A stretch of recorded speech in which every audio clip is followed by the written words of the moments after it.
Na tela branca ao centro, o título em letras azuis informa: Aplicação de ferramentas computacionais para apoio ao ensino de matemática para alunos com deficiência visual.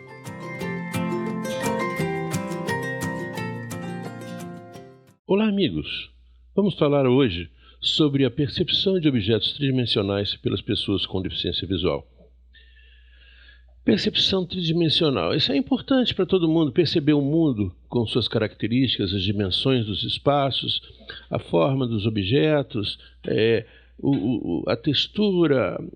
Bom, para as pessoas que enxergam, isso é mais ou menos trivial, né? A gente consegue saber os espaços, consegue saber as características dos objetos, consegue visualmente perceber qual é o peso, a textura.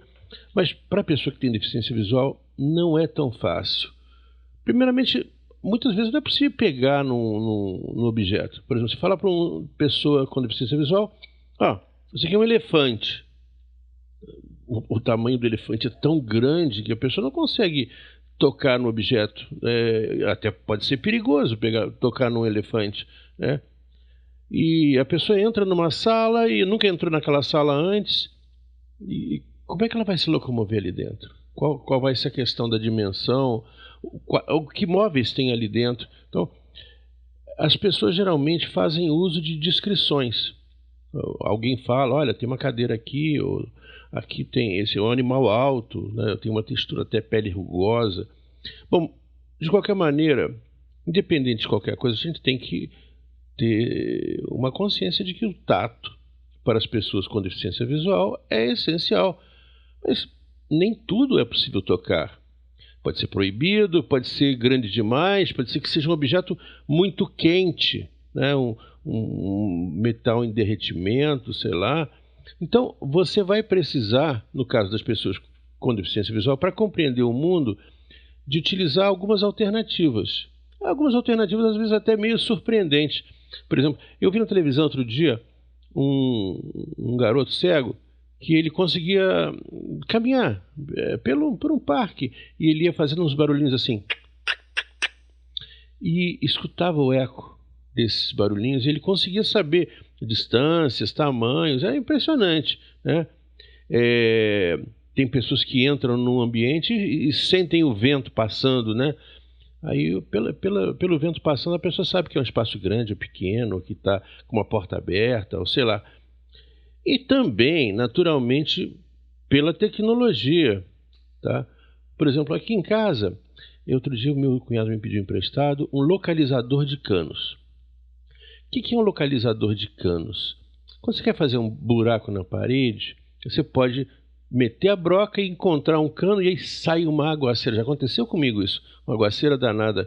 Então tem um aparelhinho que é como se fosse o seguinte: eu sou cego em relação ao que tem dentro da parede, eu não consigo enxergar. Então tem um aparelhinho, né, que consegue detectar se ali tem um cano. Faz um barulhinho assim. E aí você consegue localizar por esses bips onde é que o cano está. E tem também, eu não tenho aqui em casa, mas eu vi no Mercado Livre, um metro eletrônico. Você aponta o metro para a parede e ele diz para você: então 5 metros, 3 metros, 1,5 metro, 20 centímetros. Um metro eletrônico falante, muito legal, né? Bom, de qualquer maneira, as pessoas cegas, elas têm que utilizar de tecnologia, mas sempre com essa consciência de que estão utilizando formas alternativas para substituir a falta da visão, no caso de obter informações sobre o mundo real, o mundo tridimensional. Essas habilidades, elas são aprendidas, né? Elas são desenvolvidas com o tempo. E até o fato de você tatear ou escutar também não são triviais. Você vai ter que desenvolver isso, vai ter que fazer um curso, provavelmente, de orientação e mobilidade para você conseguir dominar muitas dessas técnicas. Tem outras coisas também. É o seguinte: o cara ficou cego ou ele é cego de nascença? Bom, a criança tem uma habilidade incrível de aprender coisas, então provavelmente a criança cega vai desenvolver, se ela for orientada convenientemente, alternativas muito legais para a compreensão do espaço tridimensional e dos objetos em sua forma original. Bom, por que eu estou falando isso? Porque no momento atual, no mundo que a gente vive, está se tornando muito importante para as pessoas com deficiência visual compreenderem o funcionamento do mundo, o funcionamento do mundo de 3 dimensões. O mundo de 3 dimensões está sendo trazido rapidamente para a compreensão das pessoas com deficiência visual. O cego precisa aprender o universo 3D para ele poder interagir com ele, para ele poder dominá-lo, para ele poder usufruir do mundo 3D.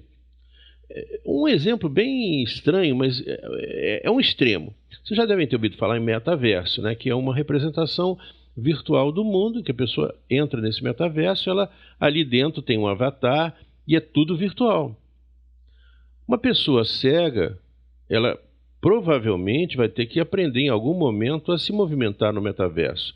E vai ter que existir tecnologia para ela poder navegar nesse mundo tridimensional, os seus avatares, etc. Já há experiências feitas com cegos para caminhar no metaverso e se comunicar dentro dele.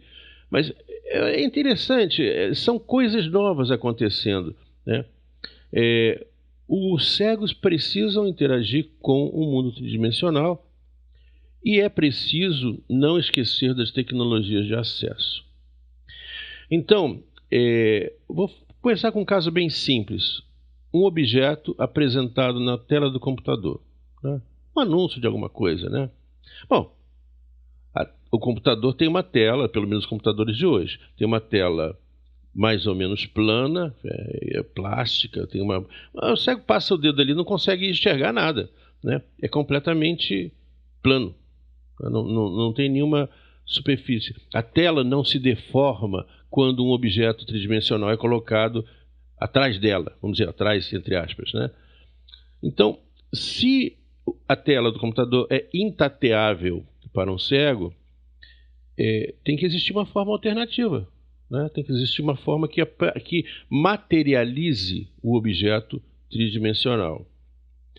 Até pouco tempo, isso era feito de forma completamente oral, Ou seja, na maior parte das vezes alguém dizia, podia ser também uma audiodescrição, uma coisa gravada lá dentro do programa de televisão,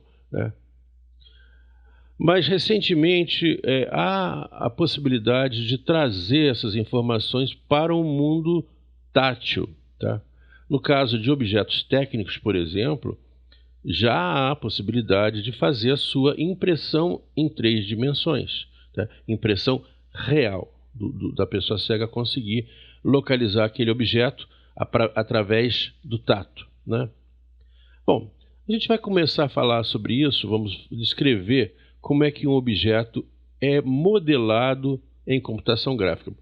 Por que isso?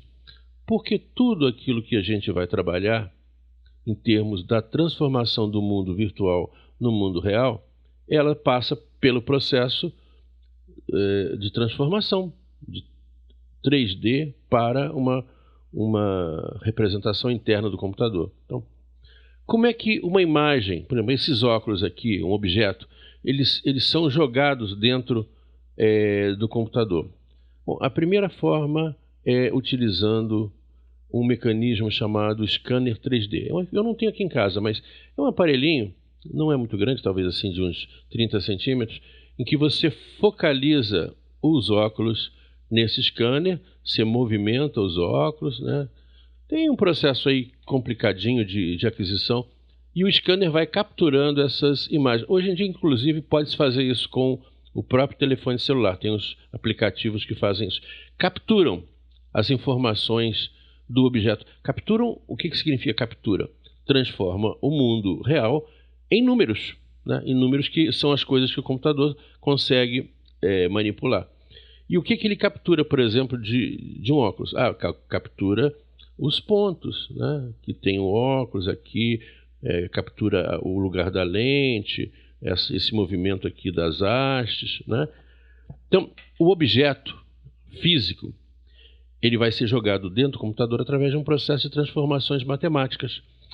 Ele vai identificar, por exemplo, as coisas mais basais, que a gente chama de vértices arestas e faces. Quem estudou geometria alguma vez na vida sabe a importância disso, né? Se pegar, por exemplo, um cubo, né? Um cubo. Tem os vértices, que são os cantinhos, tem as arestas, que são as uniões de duas faces, e tem as faces, né? Então, o objeto é transformado nessas informações matemáticas. E aí, uma vez dentro do computador, ele pode ser visualizado. Tá? Aí tem várias formas de visualização. Ele pode ser visualizado de forma transparente, ele pode ser visualizado só como um conjunto de linhas e pontos, ou ele pode ser transformado de volta para uma representação realística. A gente chama isso de renderização. É simular como se fosse uma foto do objeto. E aí provavelmente incorporando cores reais ou cores imaginárias ou virtuais, ou sei lá o que for, né?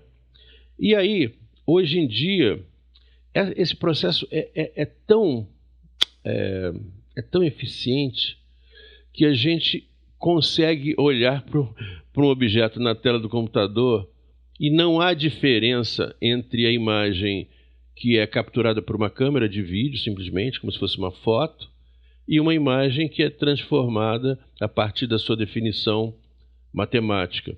Talvez você já tenha ouvido falar num filme chamado Avatar, em que objetos reais e objetos virtuais interagiam como se fosse um mundo só, né?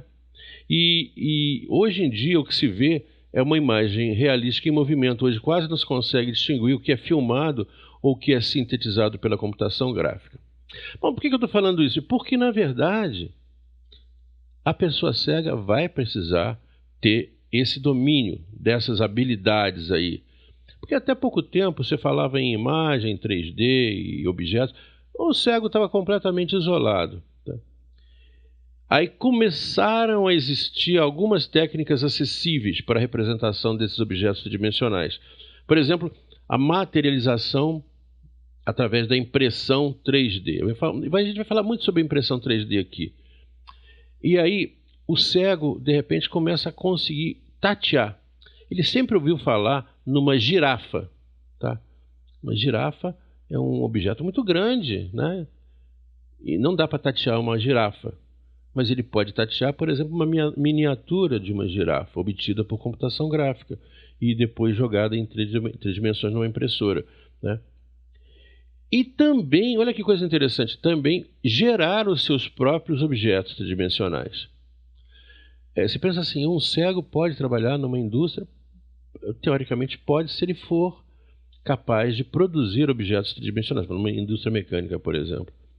Então, há hoje várias técnicas que permitem a uma pessoa cega definir um objeto através de uma descrição que o computador entende, interpreta e produz, então, uma imagem e até a sua produção numa impressora 3D e até em equipamentos mais complicados para apresentação física do objeto, até para utilização real na sua finalidade. Então, o cego diz assim, olha, esse objeto na verdade é assim, é um cubo, em cima do cubo você tem uma esfera e atravessando esse cubo e essa esfera, na posição vertical, você coloca aí um cilindro que vai ser aberto por uma broca.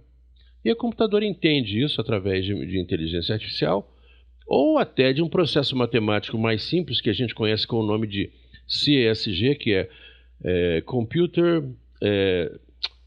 Constructive Solid Geometry, né? É geometria sólida construtiva, em que através dessas operações a pessoa consegue criar objetos tridimensionais e visualizá-los e produzi-los e assim por diante.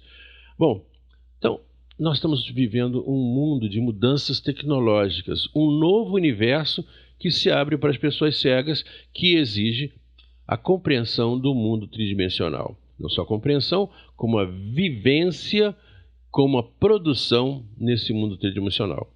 O cego deve ser capaz, daqui a pouco tempo, de criar o seu próprio mundo 3D e comunicá-lo graficamente e tatilmente. Tá? Mas isso tudo está na sua infância ainda.